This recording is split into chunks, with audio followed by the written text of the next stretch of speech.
Salvete omnes. This is Abbey Latin, Liber Primus, Chapter 1. This is a lesson on the pronunciation of Latin, both the classical and ecclesiastical or church pronunciation. Let us begin with the alphabet, the alpha beta. So our English alphabet, as in the alphabet that we use today, modern English, that is the Latin alphabet. Roman letters, sometimes it was called. You'll notice that in this list of letters, we are missing a few.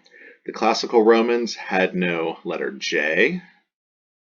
J is the consonant form of the letter I. The Romans just made use with the I, and they could tell the difference between consonant I and vowel I. Some Romans back in the day used to differentiate between a series of I's like this by giving the first one a swash so that it sort of is a J. Eventually the J was used to make an identification between the vowel and the consonant more clear. So the Romans would write this as Julius. Notice that it has this I here and this I here. This is the consonant I, so pronounced like a Y, y.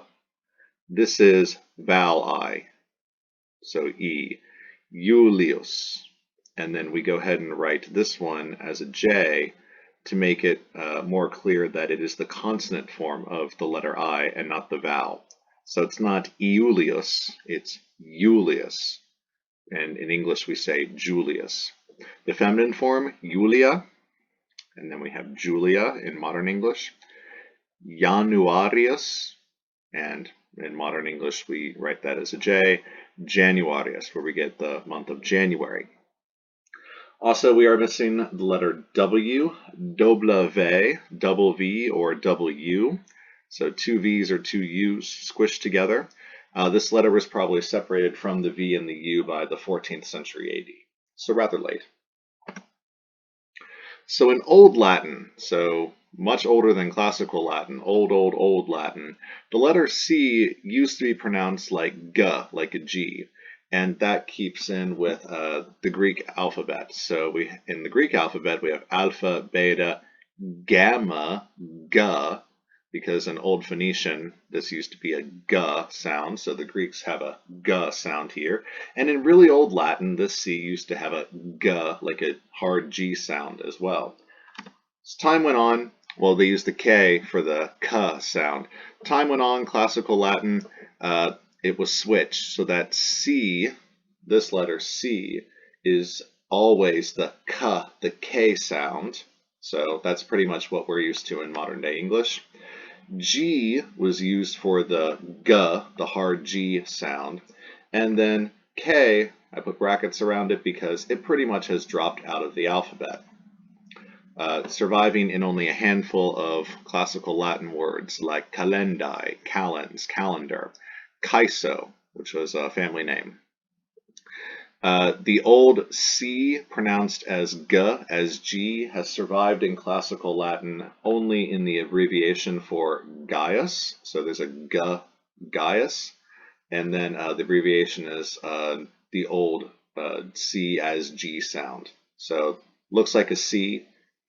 They would pronounce that as G. And Gaius.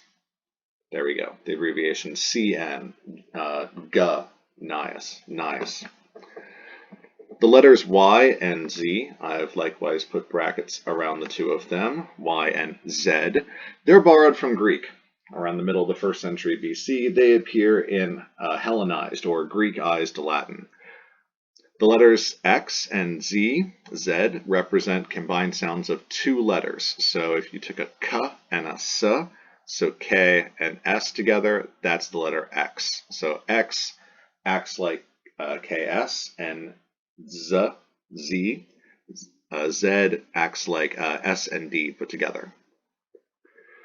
The letters V and U in classical Latin are the same, and they both are used as a consonant, sometimes sounding like the letter W, and sometimes sounding like a vowel, like U, and the two letters were separated in the Middle Ages.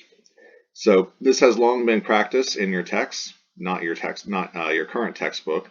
Some texts use a little u for all the minuscule u's, and they use a small v for all the v's, or for the majuscule v's. So we have weewis right here for weewis, ubi for ubi. So that v represents a capital U, and the lowercase u represents a lowercase v. We are not going to do that, but if you ever were to look at any texts older than this one, you might see that. So V's in Latin, this V sound right here, that in classical Latin is pronounced like a W, wa.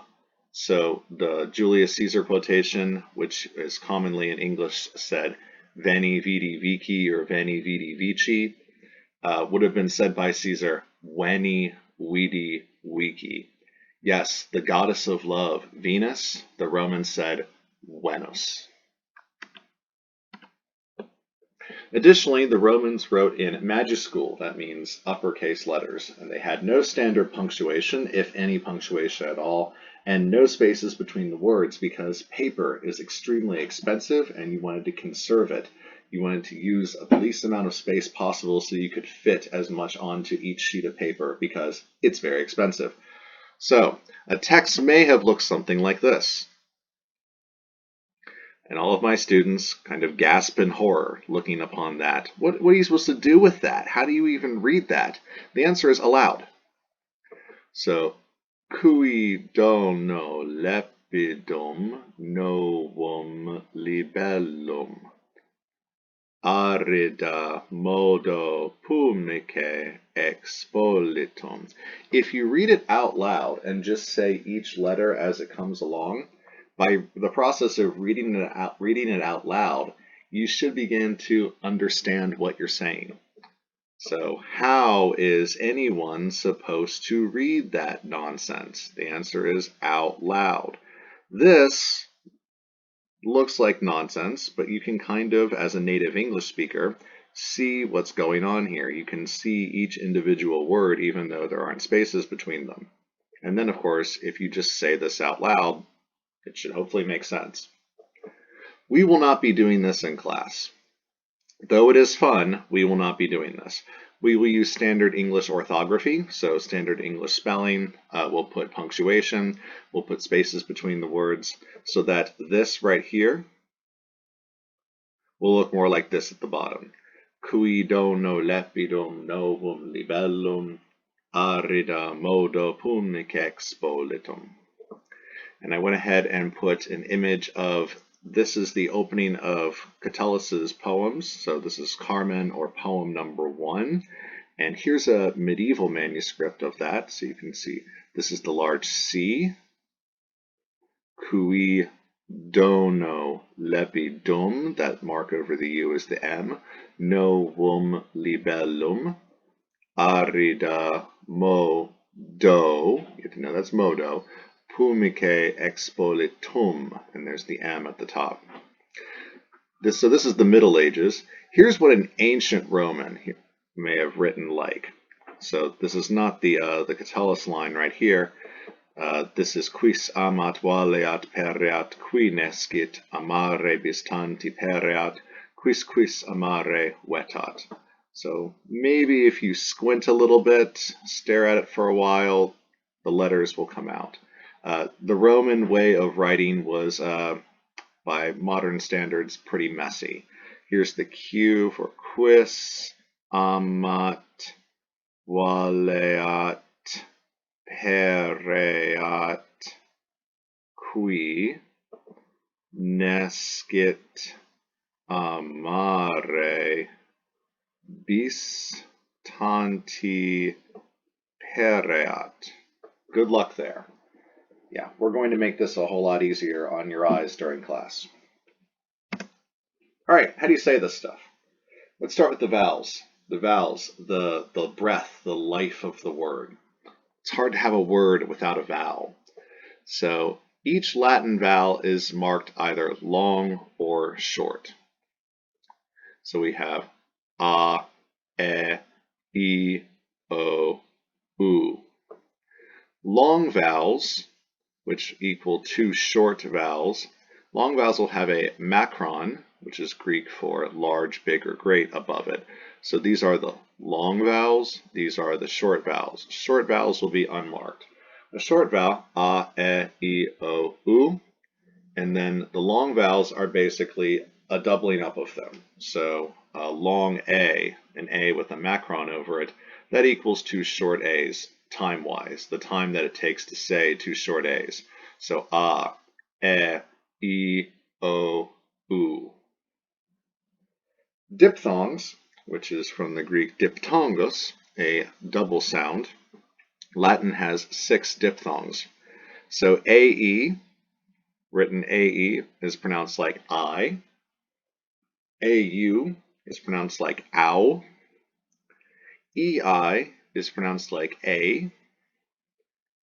EU is pronounced like ew. OE is pronounced like oi. And UI is pronounced like we. Consonants are rather the same as in English, but we do have some exceptions. The letter C is always hard in classical Latin. It is never soft, as in the word city, so always K sound. CH is always pronounced as in character, so it's not just the K sound, but there's also an H behind it, an aspirate. So K, character. So it's not ch. G, G, it's always hard, that G sound. It's never a soft G as in gem. So a word like gigantic. The first G is followed by an I, so it's soft. The second G followed by an A, that's going to be the hard G, G. Classical Latin always has a hard G, G, just like it has a hard C, K. GU before a vowel is pronounced as an anguish, so it's a W, gwa. So like lingua. H is there. It's a thing. You should say it. But it's very slight. It's almost silent. And in the Romance languages, which are the evolved forms of Latin, the H is silent. It's not spoken. You don't say hola, you say ola. So even classical Latin sometimes acts like the H is not there. You should still say it. It's a slight. So we talked about the letter I. So I can be a vowel or a consonant. Here, consonant I is pronounced like the Y in youth, so ya. PH, like in philosophy. So it should be more appropriately a P, as you know, pa, but with a sharp burst of air behind it. That's the H, so pa. So not so much an F like in philosophy, but pa, philosophy. Philosophia, as the Greeks would say it. R is trilled, r. The Romans called the R the dog letter. So trill. If you can't trill your R, that's fine, but you should go ahead and try and practice. R. S, as in sit, always with a s. Never make a z sound, so don't vibrate your vocal cords. Go ahead and put your hand lightly on your throat and say an S, not so much vibration in your throat. Now make a Z sound. There you go. So your throat should vibrate there when you make a Z sound. So we do not say rose, rose. In Latin it would be ros, ros. So S is always a S, not like a Z. SU before a vowel is sometimes pronounced like a swa, like the GU, gwa, swa. This doesn't always work, not in words like suus or sua, or sui. So you'll see those as we go along. TH, like in thick. More correctly, it should be like the Greek T, letter T, like a ta, but with the burst of air behind it, like the PH. So this was pa, this one's ta, tick. Teatrum, but closer towards a T sound, teatrum. V is always like a W, so wa, so weni, weedy, wiki, instead of veni, vidi, vici. Double consonants are pronounced distinctly. So English, when English gets two consonants together, we tend to pronounce them the same as if it were just one consonant there. Latin doesn't do that. Latin says if there are two consonants there, they are meant to be pronounced different, or meant to be pronounced separately. So one consonant will close a syllable, the next syllable will be started with the next consonant. So a word like puella should be pronounced puel, close that first syllable, and then start the second syllable with another L, la. Puella, not puella. Puella just says there's one L. Puella, well, that tells you that there are two L's. So the first syllable will close, the first consonant will close the syllable, and then the next syllable will be started by the second consonant. Let's move on to the pronunciation of ecclesiastical or church Latin. So by the late Principate, so the 3rd century AD, classical Latin undergoes a pronunciation shift. Letters tend to soften a little bit. So C stays hard like it does in classical Latin, except when C is followed by an E, an I, diphthong, AE, which in ecclesiastical church Latin is pronounced A, long E, or oi, which in ecclesiastical church Latin is pronounced like A. So C is hard, K, like a K, except when followed by E, I, A, and A. Then it's pronounced like ch. So it's closer to modern day Italian. So classical Latin would pronounce this caelum, caelum. Church Latin pronounces this AE as A, and then changes this to a soft C. So caelum, caelum. G follows suit. It's hard except when followed by an E, an I, or a Y. And then it's pronounced as J, the soft G, or a letter J. So classical Latin would say angelus, angelus.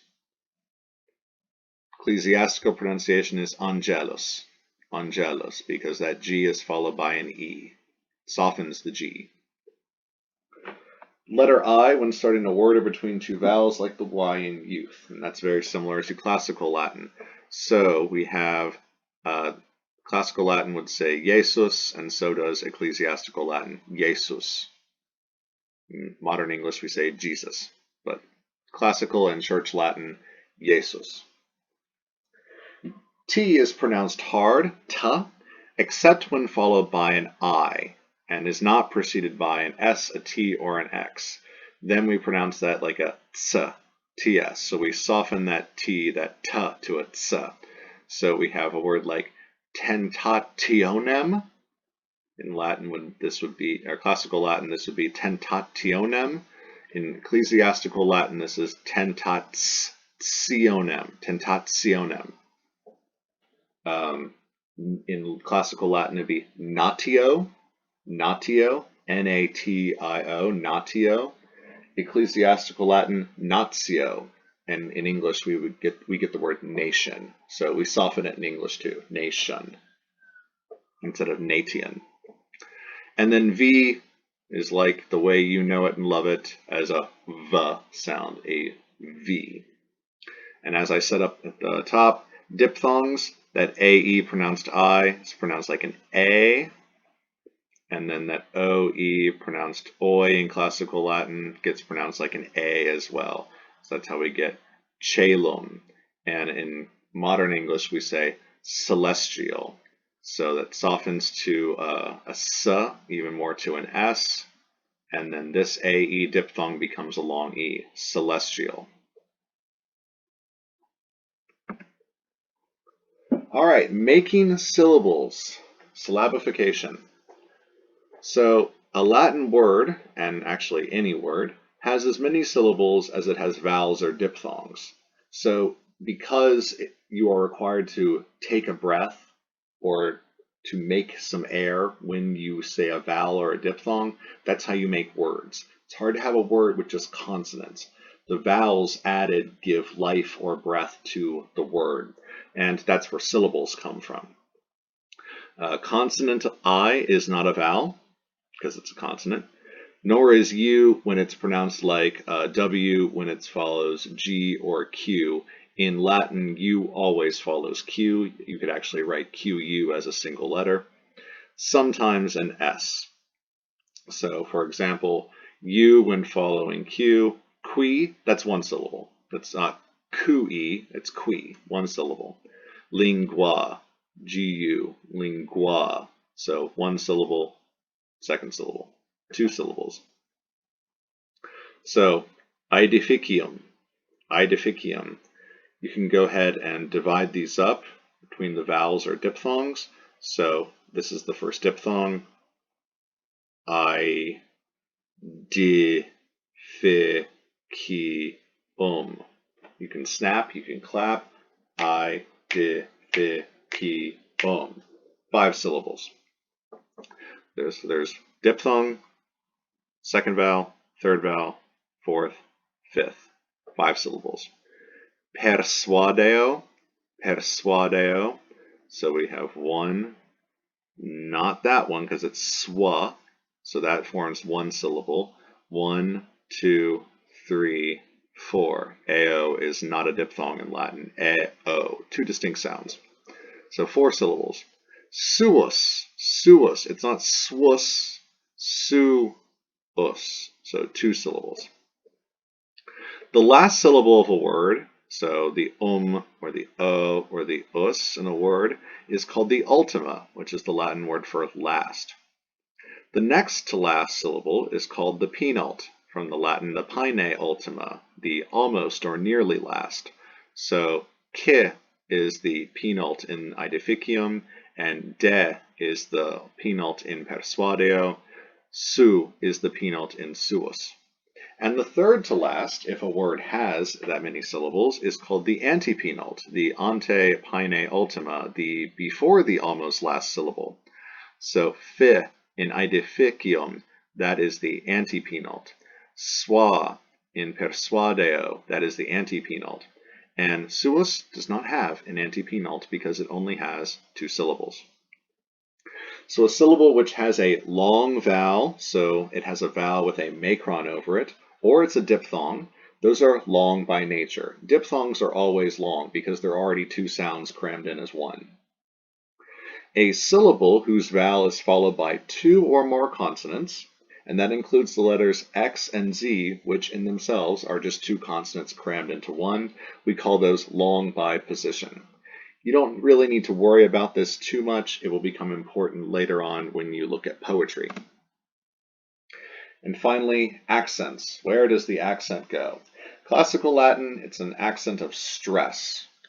There's actually some evidence that maybe they had a slight tonal accent based on influence from ancient Greek, but we're going to go ahead and go with the stress accent. Also, whenever I tell people that, they tend to freak out. No, I don't want any of that tone stuff nonsense in my Latin. So we're just going to go ahead and keep with the stress accent. One syllable is pronounced with more stress. We put more stress or emphasis on another syllable. If you put the emphasis on the wrong syllable, it sounds kind of off and weird. So there's a certain stress that we put on syllables, and that's how we know how the word is pronounced. If you put the stress on other syllable, instead of syllable, syllable, putting the stress on the able instead of the syll, then it sounds kind of off. Latin, the accent's pretty easy. So words with 2 syllables, the accent goes on the first syllable. So if you have a word with 2 syllables, like suus, the accent falls on the penult, never on the ultima, on the penult. Words of 3 or more syllables, so we have an antepenult, a penult, and an ultima, if we are accent on the penult if the penult is long by nature or position. If the penult is short, so the penult is not long by nature or by position, the accent will fall on the antepenult, so it will jump back one. The accent will never fall on the ultima. A couple examples. So calamitas, the accent falls here on the A. Calamitas. It's a word that has an antepenult, a penult, and an ultima. The accent will never fall in the ultima. The accent will fall in the penult if the penult is long by nature or by position. Well, it doesn't have a macron over it, and it's not followed by two consonants, or an X or a Z. So this is a short penult, and the accent wants to jump back to the antepenult. Facultas. Facultas. Well, it has an antepenult, a penult, and an ultima. The accent will never fall in the ultima. So go to the penult. The accent will fall in the penult if the penult is long by nature. We don't have a macron over this U. Or by position, if it's followed by two consonants. Words work by position, or syllables work by position, because followed by two consonants, it takes you twice as long to say this preceding syllable than if there were only one consonant. So we have calamitas, this is short. If it were two T's here, calamitas, then that I becomes long by position because it's followed by two consonants. It's not, it only has one consonant, so it's short.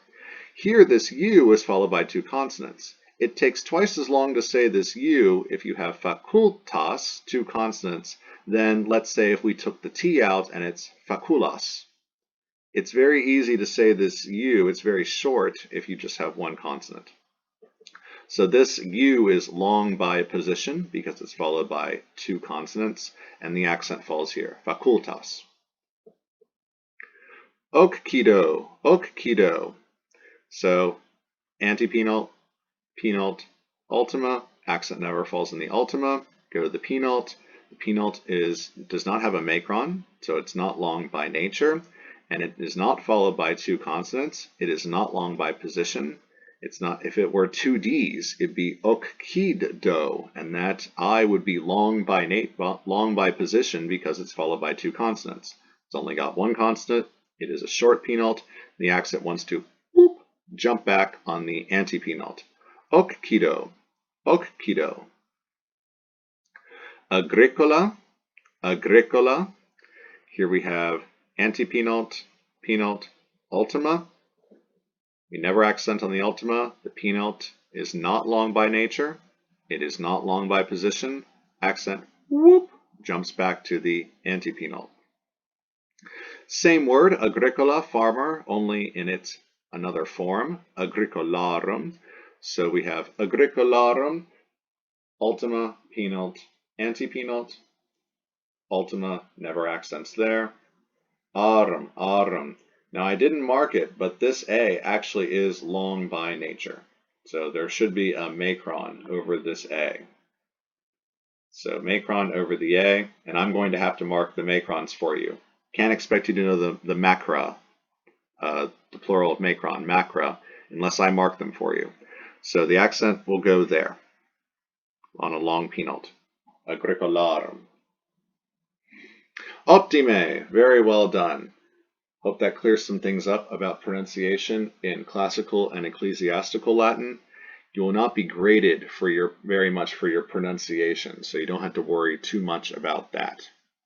All right, the next lesson you should tackle is on greetings, on farewells, and on numbers.